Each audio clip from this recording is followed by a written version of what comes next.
आज के कक्षा 12 के भौतिक विज्ञान के इस टॉपिक को हम अपने अगले वीडियो लेक्चर के माध्यम से जानेंगे, जिसमें हम पिछले वीडियो लेक्चर के आगे के भाग का अध्ययन करेंगे।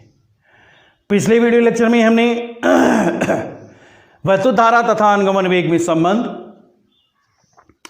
और धारा घनत्व अनुगमन वेग में संबंध धारा घनत्व के बारे में जाना था, J=I/A।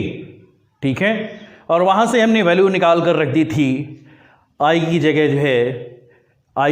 J हमारा निकल कर आया था I/A, है ना, और J यहाँ लगा दिया था वैद्युत धारा और अनुगमन वेग में संबंध NEA/VD अपॉन A से A कैंसिल हो गया, J=NE/VD। वैद्युत धारा और धारा घनत्व अनुगमन वेग में संबंध ये हमारा निकलकर पिछले वीडियो लेक्चर में आ गया था। आज हम चलते हैं अपने अगले वीडियो लेक्चर पर, जो कि इसी के आगे का भाग है। इसमें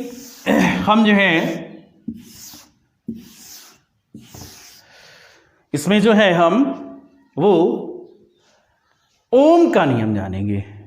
किसका नियम जानेंगे? Ohm's law.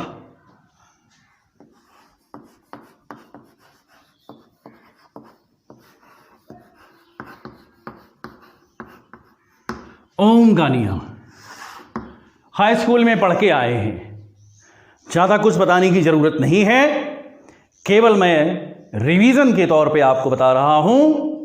ये आपको हाई स्कूल में बड़ी अच्छी तरह से पढ़ाया गया होगा। सन 1826 में जर्मन वैज्ञानिक डॉक्टर साइमन जॉर्ज ओम ने वैद्युत धारा और विभवांतर के संबंध में एक नियम प्रतिपादित किया, जिसे हम उन्हीं के नाम पर ओम के नियम के नाम से जानते हैं। इन्होंने क्या बताया? जब किसी चालक की भौतिक अवस्थाएं ना बदली जाएं, तो उस चालक के सिरों पर लगाया गया विभवांतर उसमें बहने वाली धारा के अनुपाती होता है। V अनुपाती, या यूं अनुपाती नहीं कहेंगे हम, चालक के सिरों पर लगाया गया विभवांतर तथा चालक में बहने वाली धारा का अनुपात एक नियतांक होता है, कांस्टेंट होता है। ठीक है, ये हमारा ओम्स लॉ है। V/I कांस्टेंट, और इस कांस्टेंट को R लिखा जाता है। क्या लिखा जाता है? R लिखा जाता है, और इसका जो सिंबल है उस तरह का होता है, आप लोग जानते होंगे। ओके, अब बहुत ही ध्यान से देखिए, V/I क्या लिखा हुआ है? कांस्टेंट। वैल्यू जो है कांस्टेंट है। तो यहां एक और बात निकल कर आ रही है, थोड़ी सी गूढ़ बात है। क्या अगर इसको ध्यान से देखें तो इस कांस्टेंट की वैल्यू क्या है? कांस्टेंट की वैल्यू मतलब ये it's always remain constant, it's always remain fix, नियत रहता है, अनचेंजेबल रहता है, अपरिवर्तित रहता है। ठीक है, मतलब क्या हुआ जाके, यदि किसी चालक की भौतिक अवस्थाएं ना बदली जाएं, जैसे ताप, दाब, क्षेत्रफल इत्यादि, तो उस चालक के सिरों पर लगाया गया विभवांतर, कितना भी विभवांतर लगाया जाए, ठीक है, कितना भी विभवांतर आप लगा दें, वो विभवांतर उसमें बहने वाली धारा के कांस्टेंट के रूप में आएगा।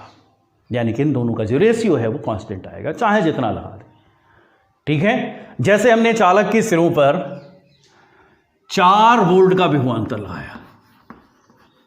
ओके, कितना विभवांतर लगाया? 4 वोल्ट का विभवांतर लगाया, तो चालक में मान लिया बह रही है धारा I मींस I जो धारा है वो 2 एम्पियर की बहने लगी। ठीक है, कितनी बहने लगी? 2 एम्पियर की बहने लगी, है ना। अब जरा इन दोनों का रेशियो निकालेंगे। इन दोनों का हमने रेशियो निकाला, V/I इज इक्वल टू 4/2, कितना आया 2 ओम। अब यदि हम चालक के सिरों पर विभवांतर V की वैल्यू 5 वोल्ट कर दें, बढ़ा दें,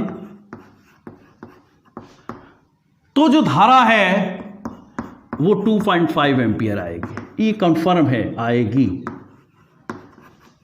एम्पियर आएगी। ओके, अब जब रेशियो निकाला जाएगा, value of R is equal to also 2M, है ना। अभी हमने बढ़ा के देखा था, अब घटा के देखते हैं।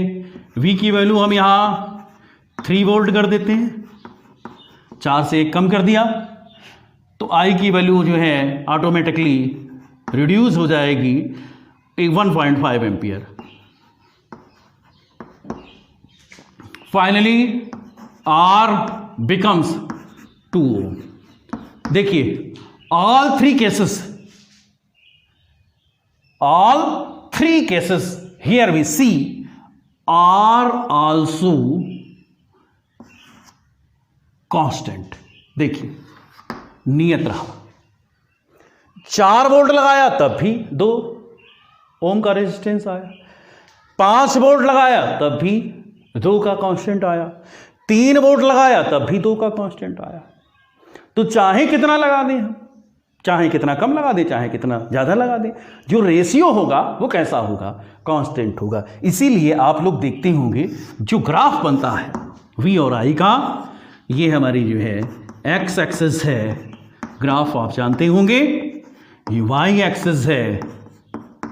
ओके, यहाँ हम I ले लेते हैं, यहाँ हम V ले लेते हैं, तो ये जो ग्राफ आएगा, ये स्ट्रेट लाइन आएगा, ये हमारा R रहेगा। कैसा रहेगा, R, ठीक है। R is equal to V/I, constant मिलता है, कांस्टेंट मिलता है, इसलिए स्ट्रेट लाइन। तो ये हमारा ओम का नियम है, जो कि आप लोग हाई स्कूल में पढ़ के आए हैं। हमने आपको रिवीजन के तौर पे यहाँ पर थोड़ा सा एग्जाम्पल दे के बता दिया है। अब हम आगे चलते हैं एक डेरिवेशन पर। थोड़ा सा बड़ा डेरिवेशन है, उसे थोड़ा सा ध्यान से देखना और मैं आज समझाने का प्रयास करूँगा। तो देखते हैं हमारा डेरिवेशन है क्या। इसी से रिलेटेड है, ओम्स लॉ से रिलेटेड है, इसलिए हमको ओम्स लॉ बताना पड़ा, नहीं तो ये हमारे सिलेबस में नहीं है, लेकिन इससे रिलेटेड टॉपिक हैं और इसीलिए हमको यहाँ पर बताने पड़ जाते हैं। ठीक है, तो देखते हैं भाई हमारा टॉपिक है क्या। हमारा टॉपिक है, टॉपिक का जो नाम है वो है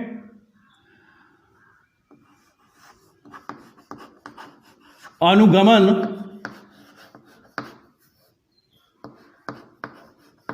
वेग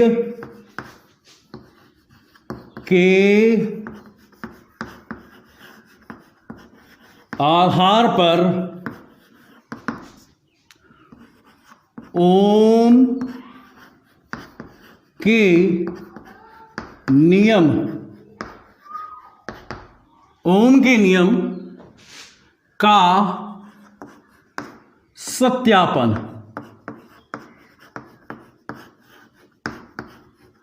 ओके, अनुगमन वेग के आधार पर ओम के नियम का सत्यापन, ये हमारा डेरिवेशन है। अनुगमन वेग के आधार पर ओम के नियम का सत्यापन। हमारा अनुगमन वेग जो है आप जानते हैं ड्रिफ्ट वेलोसिटी होती है, VD से लिखा जाता है इसको, VD, D सफिक्स में लगा हुआ है, इसीलिए इसको जो है ड्रिफ्ट कहते हैं, DRIFT, इसीलिए इसमें D सफिक्स में लगा हुआ है। अनुगमन वेग के आधार पर ओम के नियम का हमको सत्यापन करना है। तो आइए देखते हैं हम किस तरह से अनुगमन वेग के आधार पर ओम के नियम का सत्यापन कर रहे हैं। मान लेते हैं, जनरली मानना पड़ता है हमको, माना L, स्मॉल l, लंबाई के चालक, यहां चालक लेते हैं, और चालक का मतलब ये ना समझ लेना इसको गुड कंडक्टर मानेंगे, बैड कंडक्टर नहीं लेंगे आप। ठीक है, जब भी चालक कहें वैद्युत धारा के संदर्भ में उसको गुड कंडक्टर ही मानिए, बैड कंडक्टर का कोई रोल नहीं होता है। माना L लंबाई के चालक के अनुप्रस्थ काट का क्षेत्रफल के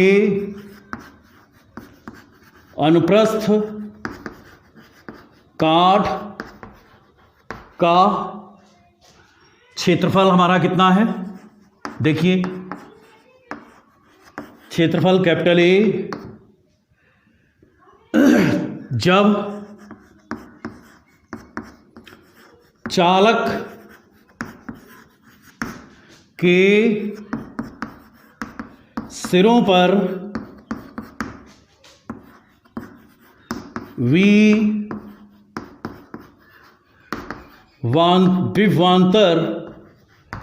विभवांतर लगाया जाता है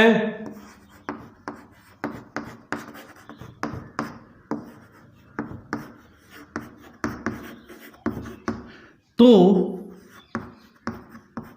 चालक में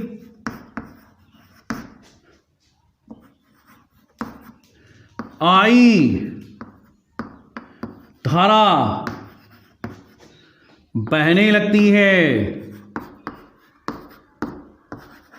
ठीक है भाई, विभवांतर लगाएंगे। अभी हमने बताया कि विभवांतर लगाओगे तो धारा बहेगी, आई एम्पीयर की धारा बहने लगती है।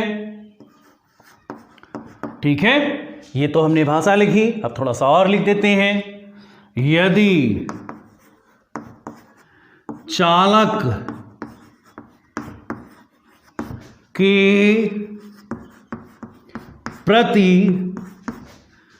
एकांक क्षेत्रफल में, क्षेत्रफल नहीं लिखेंगे, आयतन लेंगे, प्रति एकांक आयतन में पर घन सेंटीमीटर, चूंकि अनुगमन वेग है, में मुक्त इलेक्ट्रॉनों की संख्या, में मुक्त इलेक्ट्रॉनों की संख्या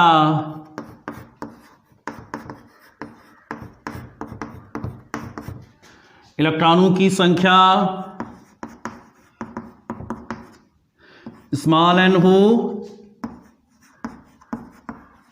तो ये तो हमारी भाषा हुई। ठीक है, माना L लंबाई के चालक के अनुप्रस्थ काट का क्षेत्रफल कैपिटल ए जब चालक के सिरों पर भी विभवांतर लगाया जाता है तो चालक में आई धारा बहने लगती है। यदि चालक के प्रति एकांक आयतन में मुक्त इलेक्ट्रॉनों की संख्या n व इलेक्ट्रॉनों का अनुगमन वेग n हो, व इलेक्ट्रॉनों का अनुगमन वेग, ये थोड़ा सा पूरा डिस्क्राइब दे देते हैं, का अनुगमन वेग कितना मानेंगे? ऊपर लिखा हुआ है,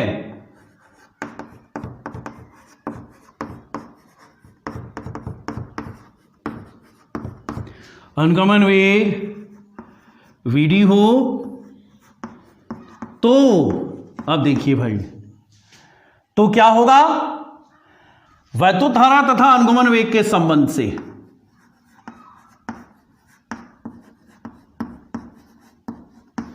धारा तथा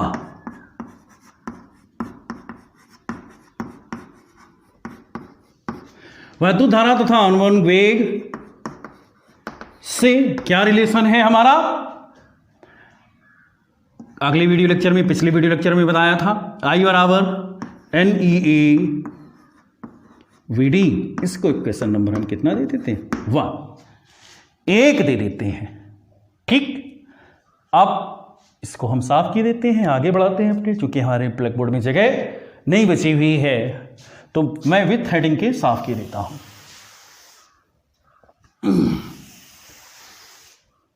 ठीक है,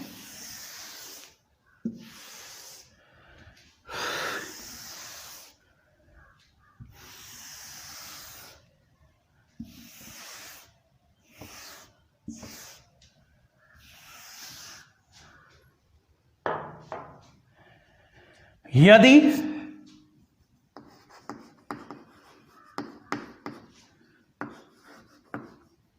चालक में V विभवांतर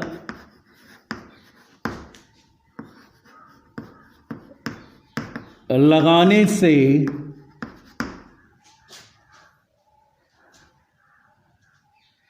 उत्पन्न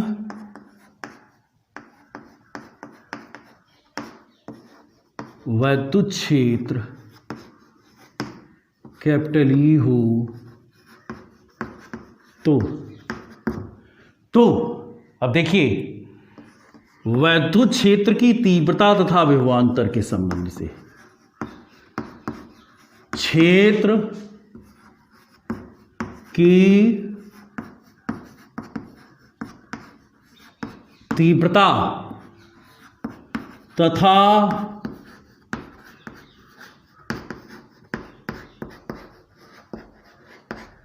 वैद्युत क्षेत्र की तीव्रता तथा विभवांतर के संबंध से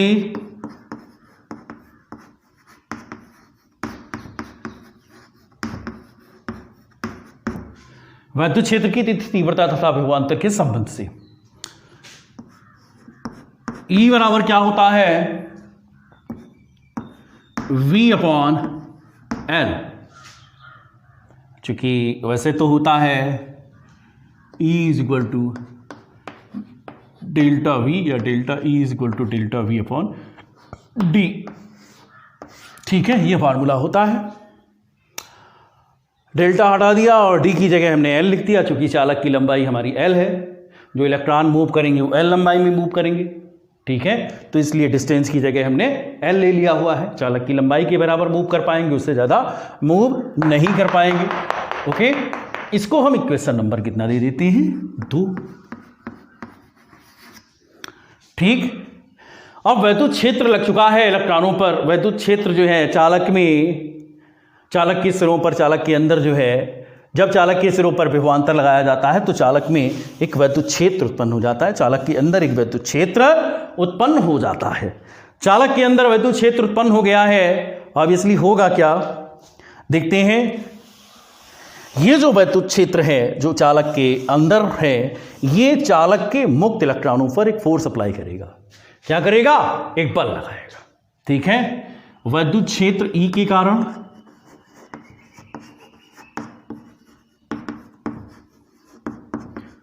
कैपिटल E के कारण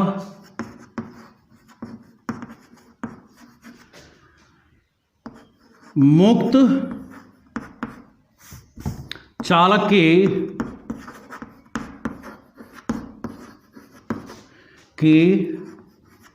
मुक्त इलेक्ट्रॉनों पर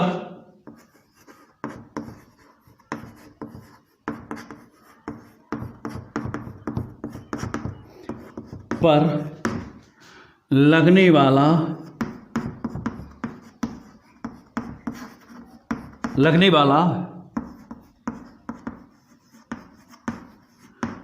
वैद्युत बल। देखिए भाई, कितना वैद्युत बल लगाएंगे हम, है जो है लगेगा मुक्त इलेक्ट्रॉनों पर। F बराबर फार्मूला होता है F is equal to Q E. Q की जगह स्मॉल ई हो जाएगा, इलेक्ट्रॉन का चार्ज हो जाएगा E इंटू कैपिटल E। ये क्वेश्चन नंबर 3 हो गया। ठीक, here we put the value of E from equation number 2। ठीक है, यहां पर जो है समीकरण 2 से हम E का मान उठा के यहां रख देते हैं। ओके, तो ठीक है भाई, रख देते हैं, इसे हम साफ किए देते हैं।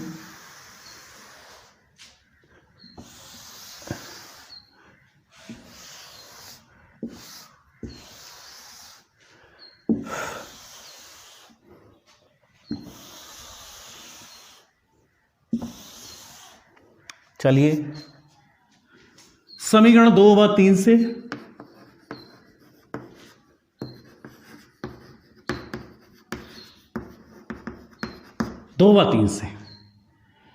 यहां पर वैल्यू रखनी है F बराबर E, कैपिटल E की value V upon small l।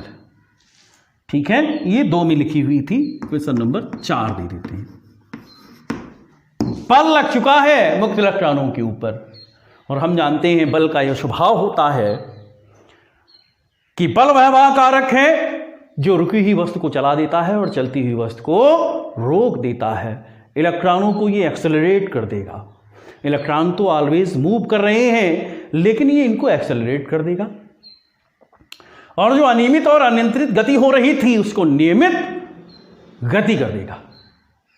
ठीक है, F बराबर EV/L। ये बल जो है इलेक्ट्रॉनों को त्वरित कर देगा। यदि इलेक्ट्रॉन का द्रव्यमान स्मॉल m माना जाए, कितना माना जाए? स्मॉल m माना जाए। यदि इलेक्ट्रॉन का द्रव्यमान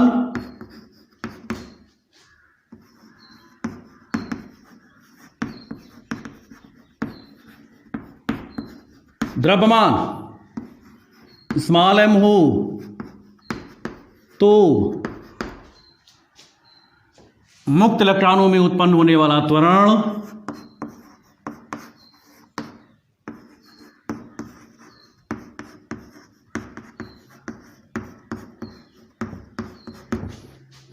में उत्पन्न त्वरण, ठीक है, एक्सेलरेशन क्या होगा? F बराबर ma से, है ना, F बराबर ma, तो A is equal to F/m। Equation number 5। F की वैल्यू उठा के यहां रख दीजिए समीकरण 4 व 5 से।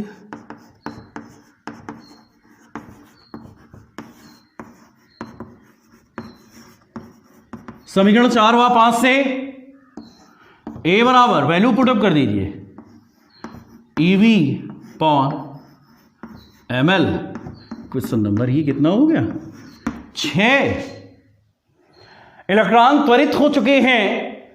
मान लिया, हम ये मान लेते हैं कि जो मुक्त इलेक्ट्रॉन है, चालक के मुक्त इलेक्ट्रॉन विरामावस्था से चलना प्रारंभ करते हैं। किस अवस्था से चलना प्रारंभ करते हैं? विरामावस्था से चलना प्रारंभ करते हैं।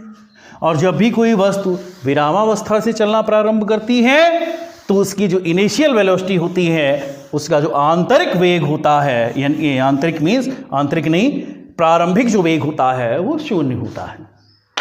ठीक है, माना यदि इलेक्ट्रॉन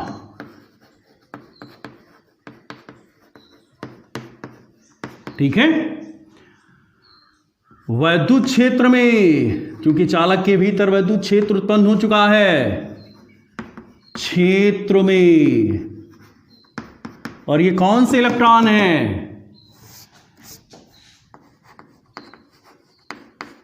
मुक्त इलेक्ट्रॉन है। यदि मुक्त इलेक्ट्रॉन वैद्युत क्षेत्र में विरामावस्था से चलना प्रारंभ करें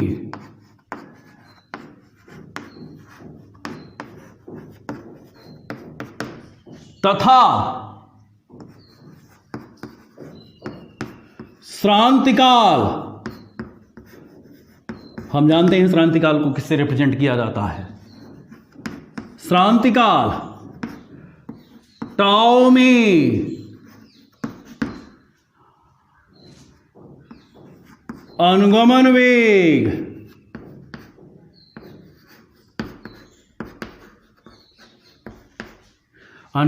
कितना? Vd प्राप्त करें तो ठीक है।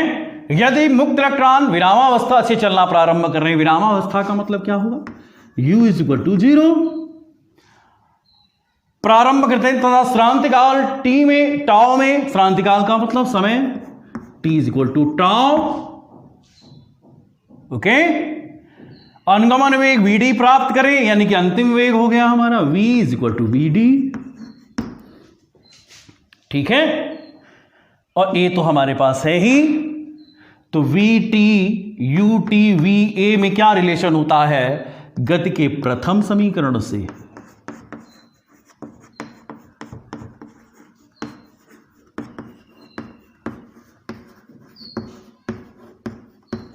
देखिए भाई, गति का प्रथम समीकरण क्या होता है?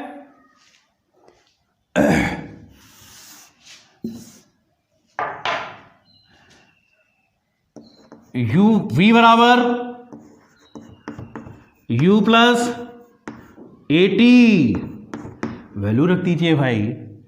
v की जगह हम क्या लिखेंगे? VD बराबर u 0 AT की जगह टाउ। VD बराबर क्या होगा? A tau. ये क्वेश्चन नंबर हमारा 7 हो गया। समीकरण 6 और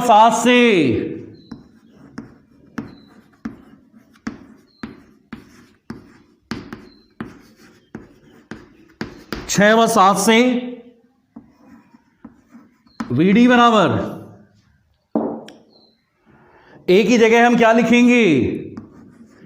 EV upon ML into tau. Okay, ये हमारा VD हो गया। ये क्वेश्चन नंबर हो गया 8। VD आ गया। पहला समीकरण हमारे पास है I बराबर NE VD। तो क्या करेंगे? यहां से वैल्यू उठा के रख देंगे पहले समीकरण में VD की।